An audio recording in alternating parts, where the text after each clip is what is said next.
last week, we spent a lot of time talking about RVD from winning the Money in the Bank at WrestleMania 22 to plowing through to calling out John Cena. John Cena's side of this story leading us up to One Night Stand was a very different climb. So let's start at WrestleMania 22. Let's just start right off the rip with it. John Cena versus Triple H. John Cena came out with the Tommy gun entrance with the Al Capone style gangsters riding on the cars. Triple H had the King of Kings helmet on.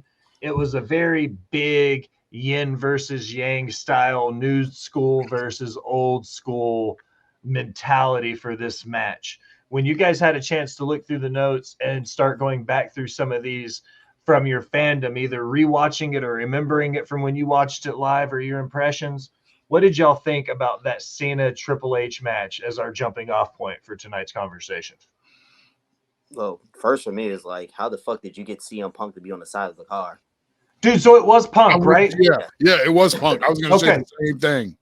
I was tripping on it. I was like, was that CM Punk as an extra? And this may seem like very, very, like, again, like, I know the IWC has like their like narratives when it comes to people, but like for the sake of argument, given the time, that would literally like be the equivalent of fucking Kenny Omega showing up and being a part of Triple H's entrance in WWE. Like this world-renowned, like very, very big and noticeable name outside of the WWE ecosystem is reduced to just being an extra for its biggest star. But I remember more vividly than anything, like that was kind of like if it hadn't happened already, because it's been so long ago, that was one of those moments where I remember the tide turning and like people were starting to get really tired of Cena. Like I just said that to Bo. Like I said, I didn't remember it happening as early as Mania in 06 because that's only 4 years into his run. Yeah, like and this crowd was chewing him up the entire match. Yeah, I actually watched that Mania live. This is when like I started to like I was still in wrestling one foot, out wrestling one foot at that point. But I remember watching that and going, holy shit, like this crowd is like not necessarily like rocking with Cena the way that you thought they would be, at the time. That's one of the most vivid memories in particular for me watching. And then of course, me being a big Triple H fan, like I felt like that was one of his more badass entrances for WrestleMania, especially. Oh, the throne. Yeah. And look where we are now. But yeah, that what stuck out to me more, than anything with that match, remembering it and then going back and like kind of rewatching for tonight's discussion is the fact that that was really like one of those bigger, more vivid moments for me seeing that the crowd was starting to turn on Cena. Big time. Bo? Yeah, I think at this time, to piggyback off that, this was when Cena, like, this is when I remember not, like, really, like, going, they're kind of shoving Cena down my throat all the time. Like, it was, like, yeah, it was cool, the rapper gimmick. I mean, he's always tried to evolve it, but stay the same at the same time. But, I mean, you got Triple H, like, on a throne. Like, this is, like, Triple H jumping into a new era and still be able to go with these guys. And I was getting to that age where I liked the more realistic than I did the character work of Cena. Like, Triple H made me feel like he was going to go out there and break your neck. He beat the shit out of Cena in this match. He did. He made him work for it. It was one of those old homage. Like, if you saw the Iron Claw at the very beginning where Harley Race looks at David and he's like, come on, kid, we're going – or Kevin. He looks at Kevin. He's like, come on, kid, we're going for a walk. Yeah. Like, that's what Triple H did to John Cena in 06. He looked at him and was like, come on. Like, you're going to win, but I'm going to make you work for it. Like, yeah. Wasn't a given. Yeah. So Cena gets the win, and we start building to what would look like it was going to be a huge feud between him and Edge for Backlash, okay? Getting ready for Backlash, though, I'm curious to see how you guys remember the story, because going back and watching these 3 matches, because I called them the rotating handicap matches, because starting the Raw after WrestleMania for the next 3 weeks, it was Edge and Triple H versus Cena, Triple H and Cena versus Edge, Cena and Edge versus Triple H. 1, 2, 3. Building up to what would be at Backlash with them having a triple threat match for the title. What do you think about the buildup with that, with them going back and forth and having to work as tag partners, or building the story and who's going to get the shot against Cena? Like, what did you guys think about these rotating handicap matches for a month's worth of TV for this story?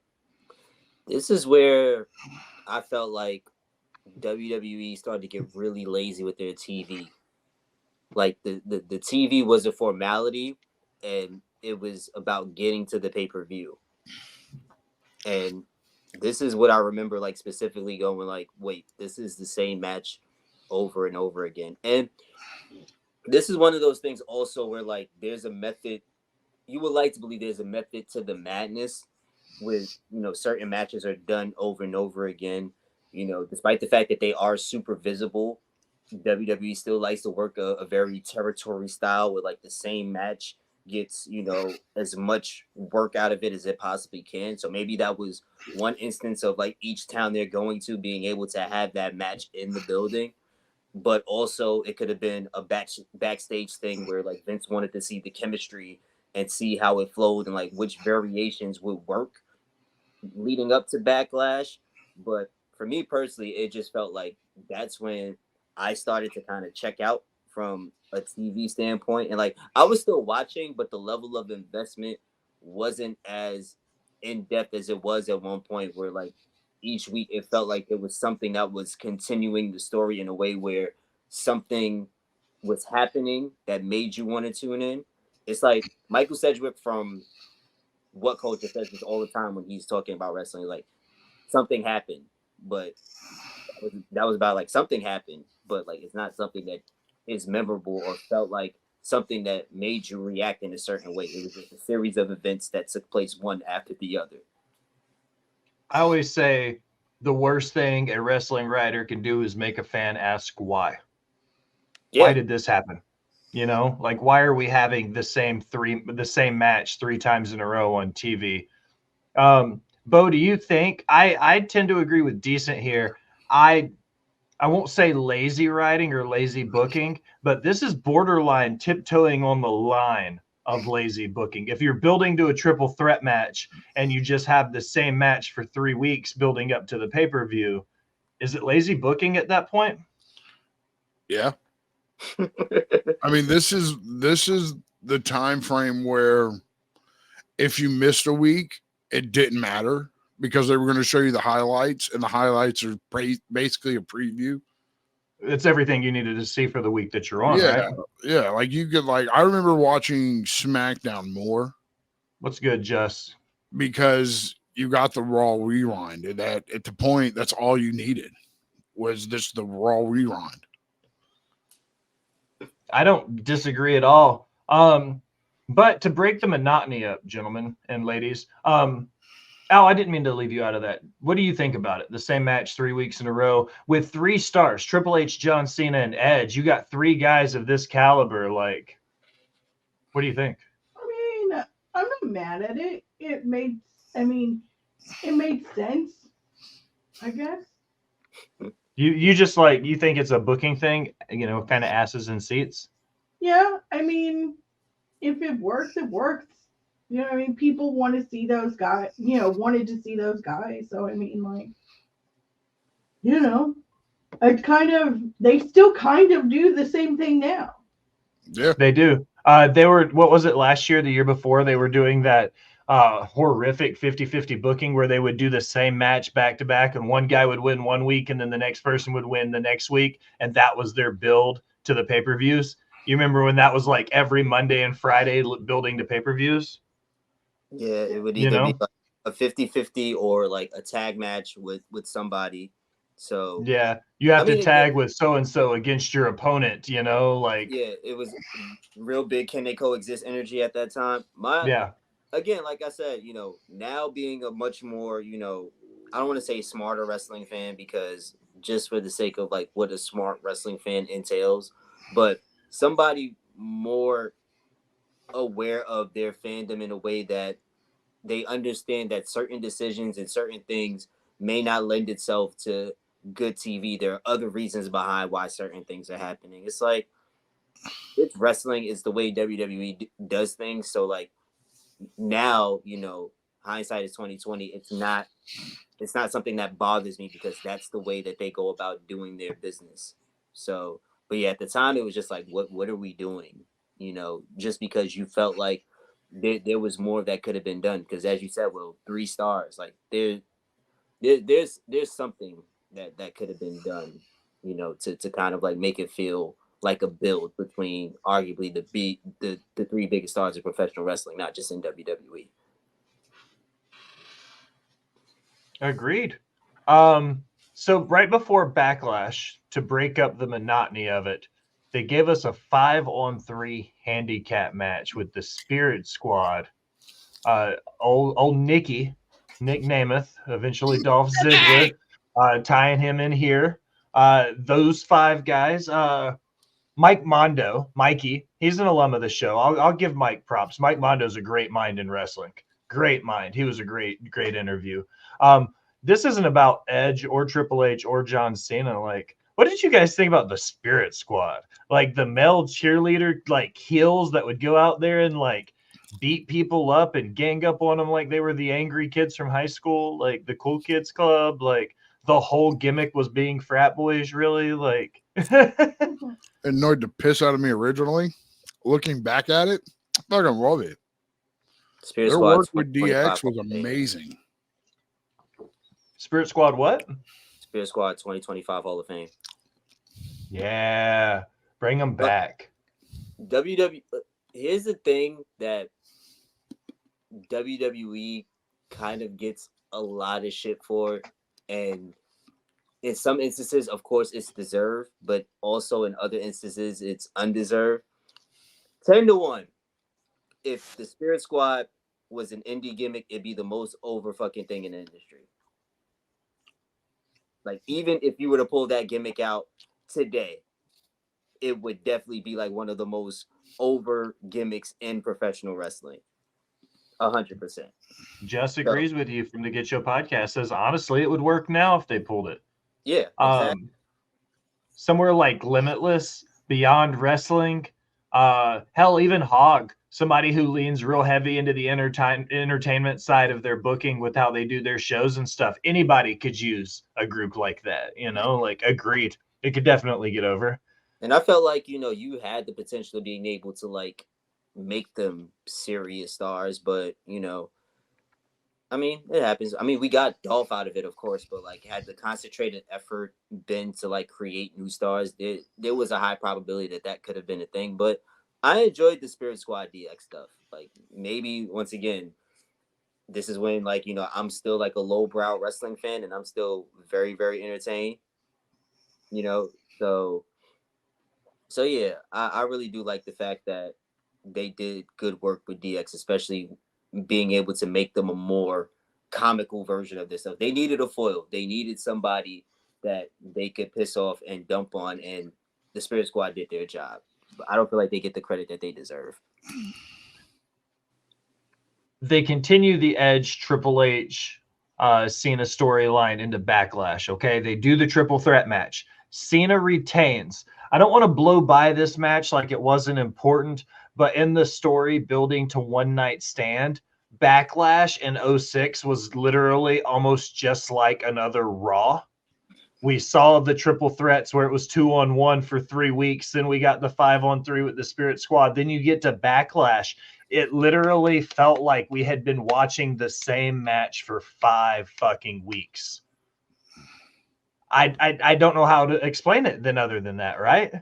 Like, it was pretty much the same match, just on repeat from WrestleMania all the way to Backlash. It was the same 3 guys in every match, no variation. Like, it seemed kind of iffy. I didn't, looking at it from RVD's run last week, coming out of WrestleMania, building through with the Money in the Bank briefcase, feuding with Shelton Benjamin, like, would you have rather watched the IC storyline with RVD and Shelty and like some of those guys, your Chris Masters and stuff weaving in and out, or would you have focused more on Cena and Edge and Triple H looking back on it?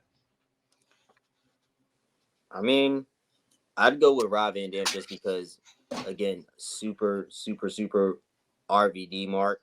Like, so much to the point that he's going to be here next month and I have to go to that meet and greet. RVD mark. But yeah, I think this is where like WWE started to really be its own worst enemy in protecting the old guard and like the traditional archetype of what they felt like a WWE superstar represented, and not 100% trusting in their mid to undercard the way that they would have at one point. So yeah, like, and not even to be, you know, the hipster wrestling fan where it's like, yeah, I wanted to see like real graps, but like, you know, even just as far as like a character from that standpoint, RVD was just fucking cool. Like, that's what, despite how upper management might have viewed him, like, that was what you wanted your WWE audience to gravitate towards, somebody who was cool, especially if you were still trying to, this is that 1 foot in, 1 foot out stage of WWE where you still wanted those ravenous, hardcore wrestling fans, but you kind of trying to go back to your roots of having somebody who can appeal to the entire demographic in John Cena. But RVD, for all intents and purposes, was cooler than John Cena, you know? So I'd much rather have somebody that, even if I'm not 100% invested in, you know, being able to see, you know, somebody who's a good wrestler, at least somebody be cool as fuck. Yeah. Bo Gitcho says WWE at the time, storyline wise, was running thin.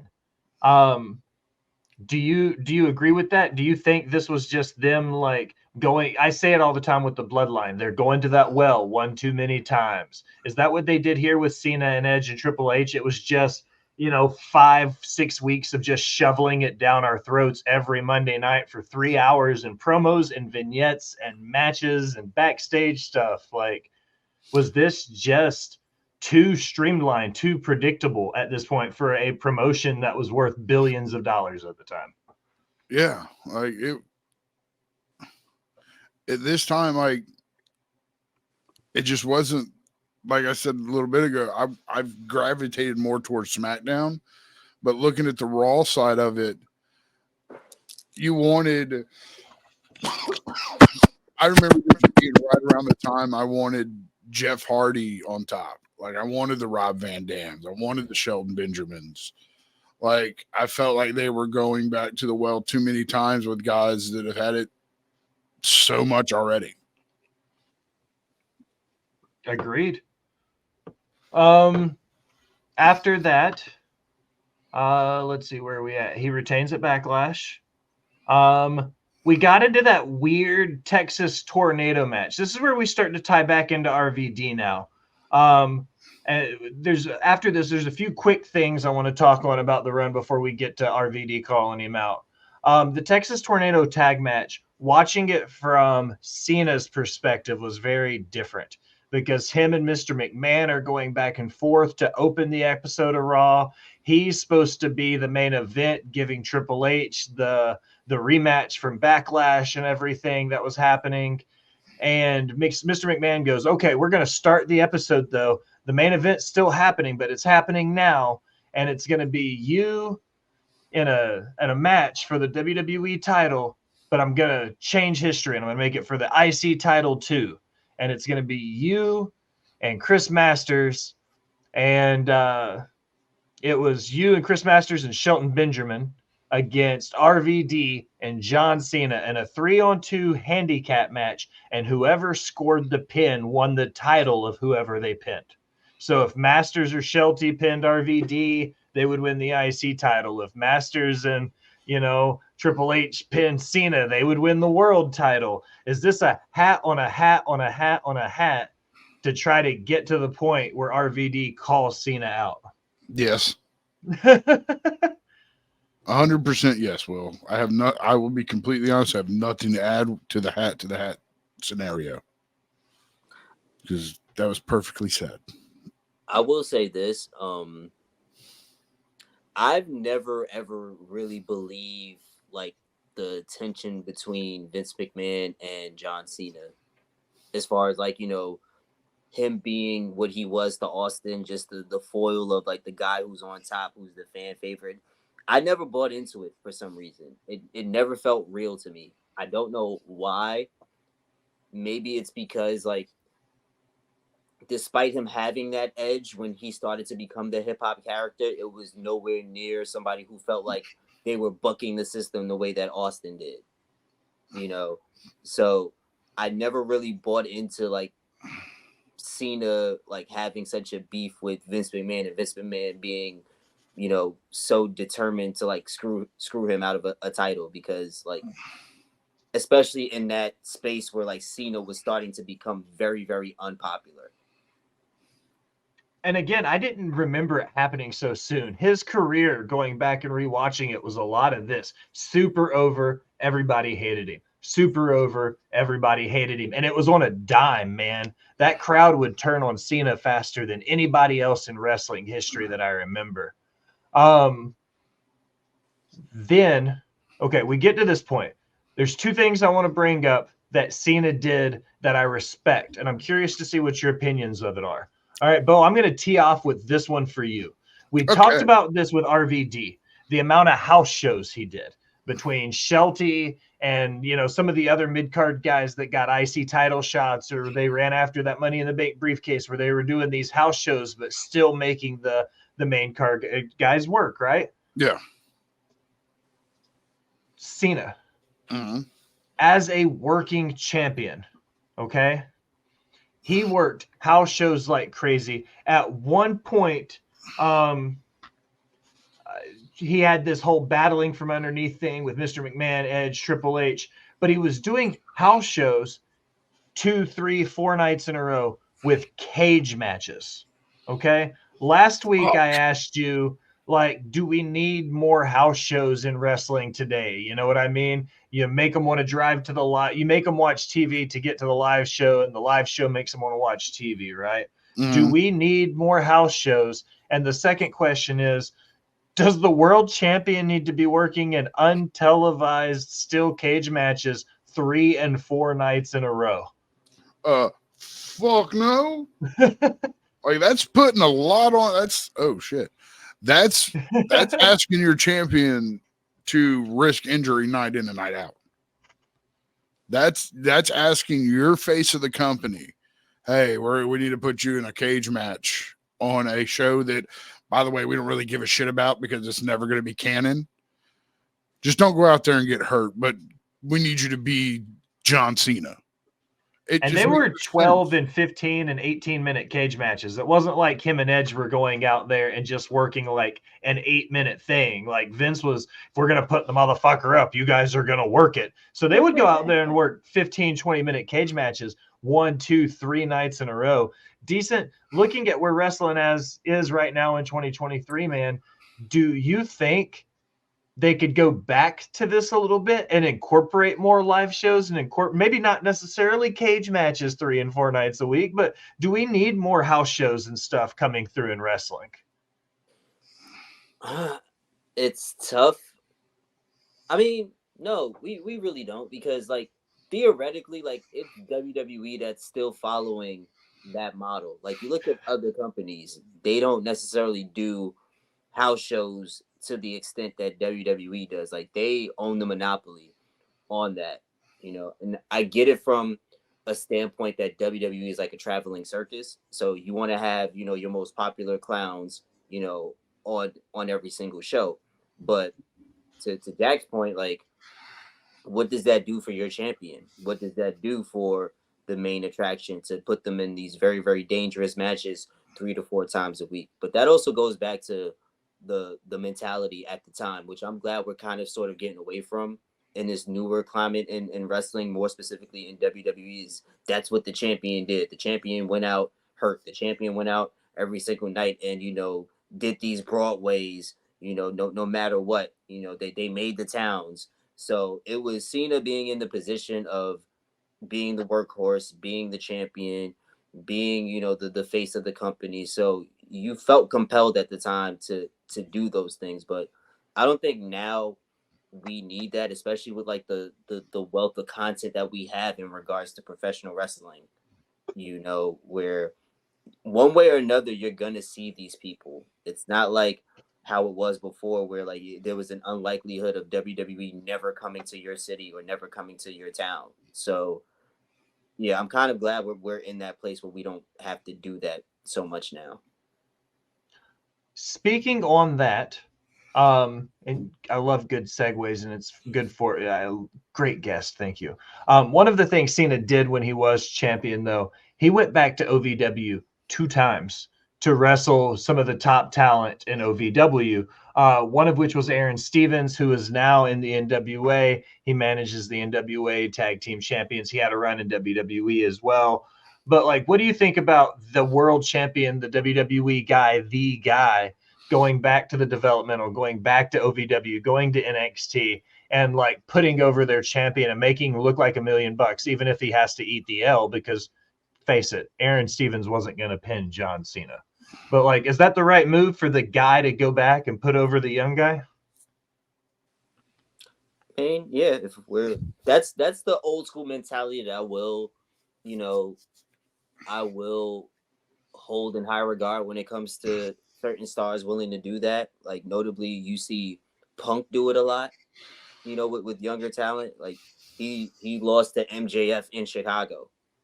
Like he let Ricky Starks, beat him. So I'm always a big advocate of, within reason, because like if somebody's young and they suck, like that doesn't mean that you should do the job for them. But as somebody who felt like they were the face of the company, like he took it to heart because it was from the top one down. It wasn't just about doing TV. It was about doing TV, doing live shows. Hey, let's go down to developmental because there may be somebody down there who's ready who, if Vince gives the word to, that might be my opponent in one capacity or another.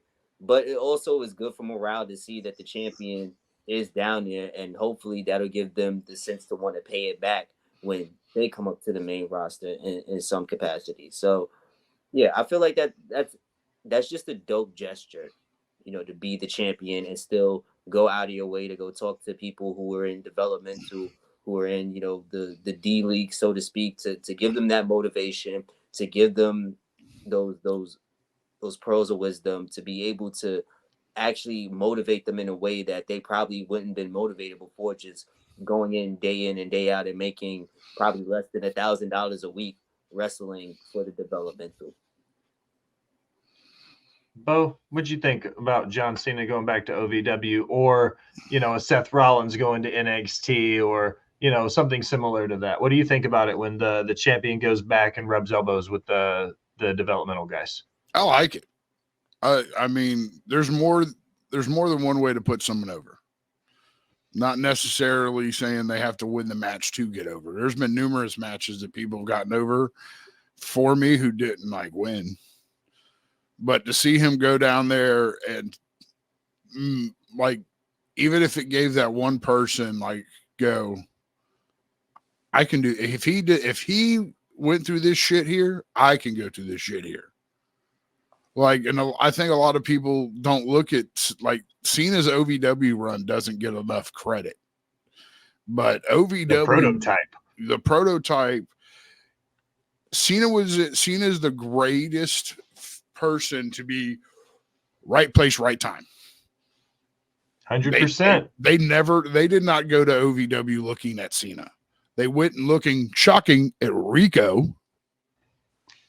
And Cena just happened to shine, and there goes his story, and Rico goes his way. But Cena's never been scared to like go back to his roots, to like where, like what made him to what he is today. Fair. Gentlemen, we get to the point in the night where RVD comes out he calls John Cena out. He says, "I'm going to take the WWE title." He lost the IC title back to Shelty. All he has is the Money in the Bank briefcase. He decides, I don't want to be the IC champion anymore. I'm going to call my shot. You know, we're going to do it on my terms in my home at One Night Stand, the 2300. After the call out, John Cena kind of has to do this, you know, learning to defend on an away platform. He starts doing hardcore matches in house shows. He, you know, goes and wrestles like Sabu and some of these guys. Yeah, he does. So we're leading up to One Night Stand. Without going too deep, without going into the pay-per-view, just after you remembered it and the call out that happened and the fact that you heard that Cena was going to be defending against RVD in a no holds barred falls count anywhere match in the ECW arena. What did you think about that? After everything that you had seen, the Edges and the Triple H's and like all of the stuff that had built over the last like 3 months from WrestleMania to June for One Night Stand. And here we got RVD, John Cena, the 2300, and a no holds barred, falls count anywhere hardcore match for the WWE title. Like, what was your initial impression when you saw this go down? Fuck yeah, that was because I was a very, very big ECW fan. Same. Like, there was a point in time when WWE and WCW were at their apexes respectively, and I was in the middle as an ECW fan. Like, I used to watch ECW pay-per-views probably at the same capacity as WWE and WCW pay-per-views. Like, I was telling people Rob Van Dam was my favorite wrestler, and they were going, who?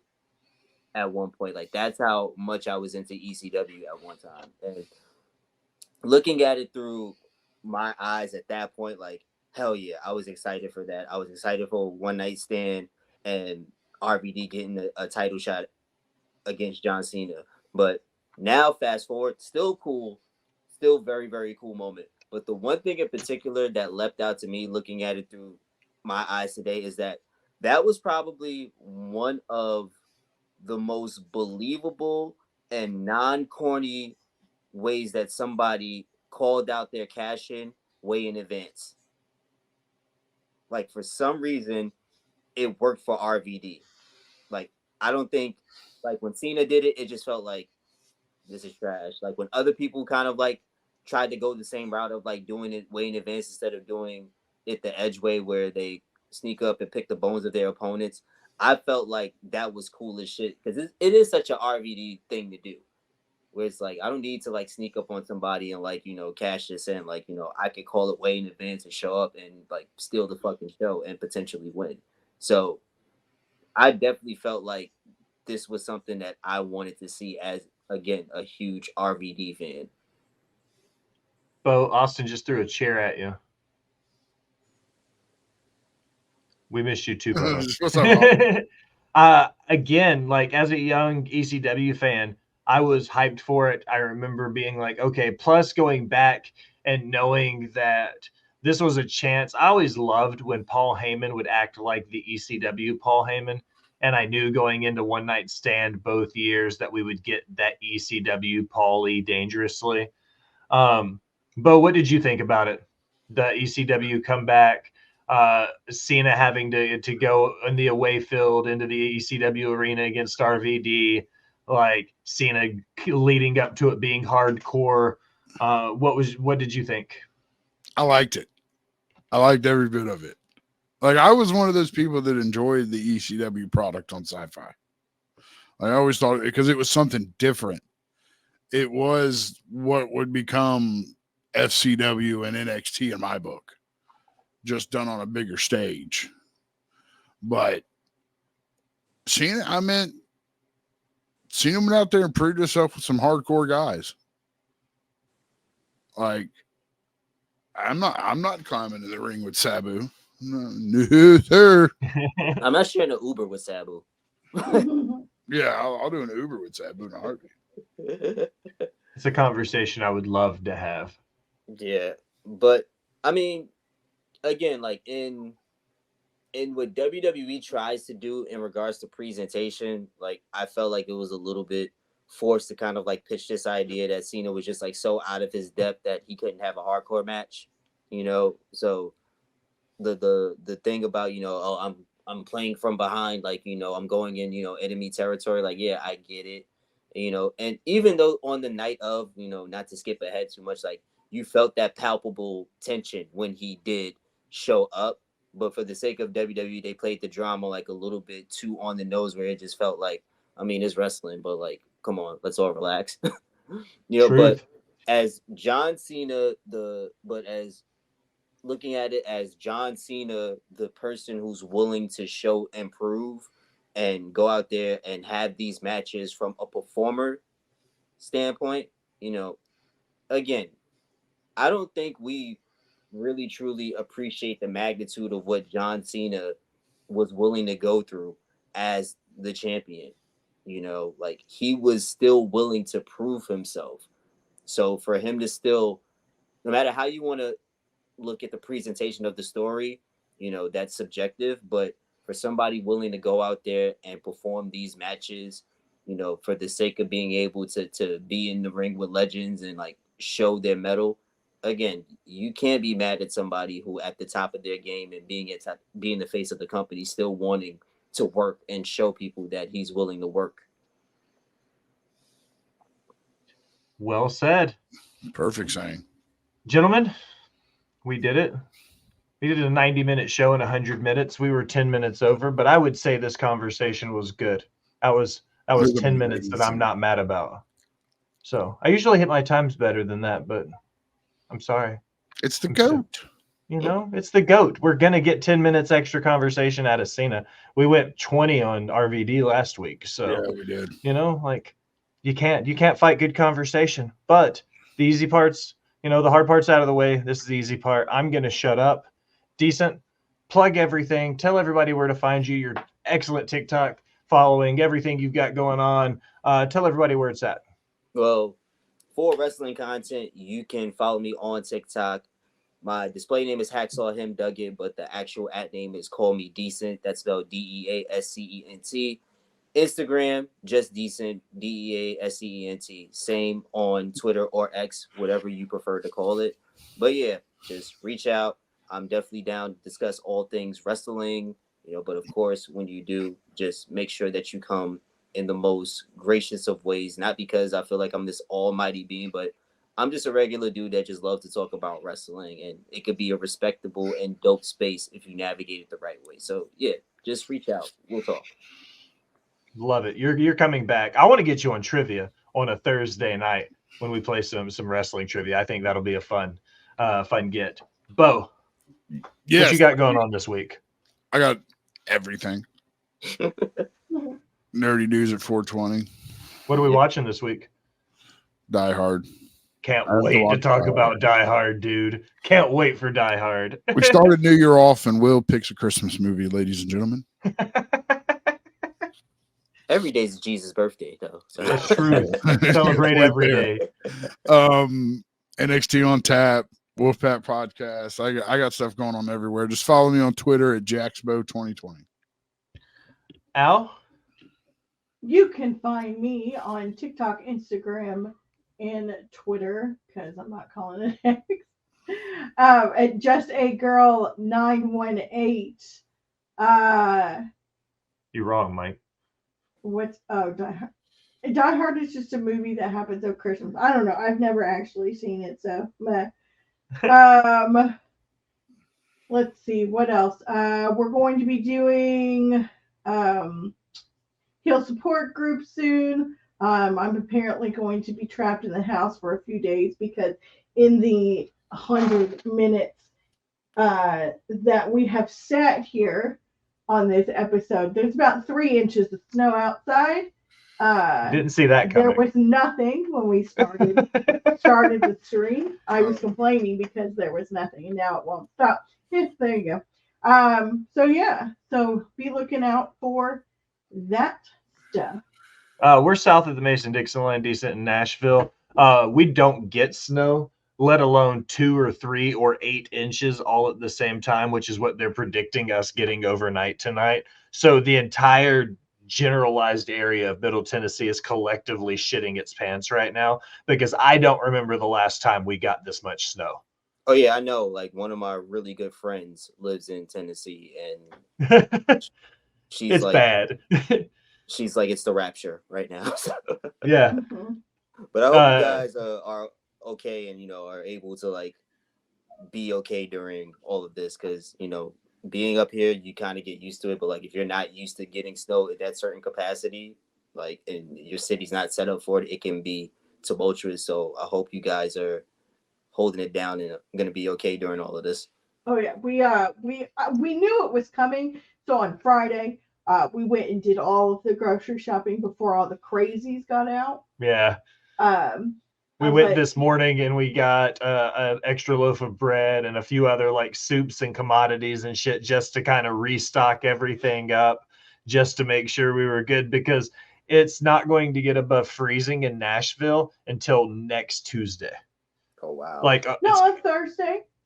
It'll be a little bit above freezing on Thursday, but then immediately drop back down again. So it's gonna be cold as shit, and I'm not prepared for it mentally, emotionally, physically, spiritually. It's currently, what does it say? It's 19 degrees.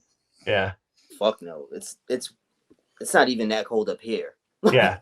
I'm gonna do my best to stay warm. Before we take it to the house, though, I've got to do my housekeeping, guys. As always, check the link in the bios. Follow everywhere you do anything on the internet: Facebook, Instagram, iHeartRadio, Spotify, Google. Literally, you have all the options. Follow us everywhere. Check the link in the bio, your Discord link. If you want a direct link to the hosts and the producers and everything Rivet City Radio and Off the Top, that's where that's at. The merch shop, My Spread Shop at Spot Shots and Share Shots, Off the Top, Rivet City Radio official merch, that's also down there. Most importantly is your Amazon Prime subscription. If you have a Prime subscription, you also get a Prime Gaming subscription. It's free to give away on Twitch. Give it to us, give it to the Wolfpack, give it to Decent or She Elite or any of your friends that can get the subs. Just don't let Jeff Bezos get it. That man has too much damn money. But that's it, guys. Follow all of my friends, do all the things. Have a good, safe weekend. Everybody enjoy it. Mike hates the cold. Austin says, good thinking. It was -11 in Chi-Town. He went out to get donuts and ramen in -11. So F that in the A. You're a brave man, Jess. Guys, anything for the class before I do it and I talk real fast? No, sir. No. Here it comes. I'm going to do the thing. Now, as we close another episode of Bot Shots and Share Shots, I'll take a minute. Thank you for listening. Remind you to go wherever you do anything on the internet. Like, follow, subscribe, unsubscribe, then subscribe again. Leave a comment. Tell me how great I am or how terrible I sound. Either way, it helps the algorithm and it helps find new listeners. If you're feeling really generous to be one of the VIP people, head over to patreon.com and donate to the Rivet City Radio Podcast Network. You get some fantastic swag. We get some fantastic guests. It's a win-win for Hacksaw Him Duggan, our boy Decent, for everybody's favorite Ginger Ninja Jaxpo, and for the boss bitch Al. I am the Will Gray. Thanks for stopping by and listening, my people. Ta-ta.